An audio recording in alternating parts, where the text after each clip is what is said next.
Bathroom में इस्तेमाल होने वाला सामान। तो शुरू करते हैं। छींटा यानी कि शावर, छींटा। नहाने का टब यानी बाथ टब, नहाने का टब। टूटी यानी टैप, टूटी। दांतों का पेस्ट यानी टूथपेस्ट, दांतों का पेस्ट। आईना यानी मिरर, आईना। साबुन यानी सोप, साबुन।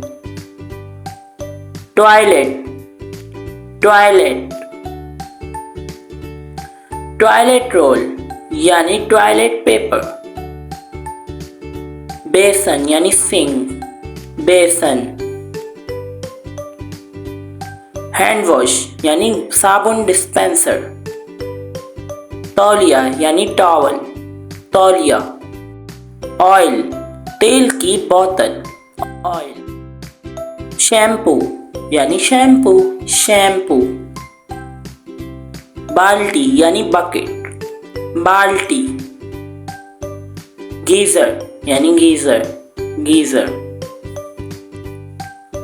कंघी यानी कॉम, कंबी।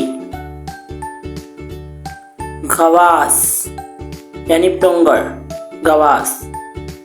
दांतों का ब्रश यानी टूथब्रश, दांतों का ब्रश।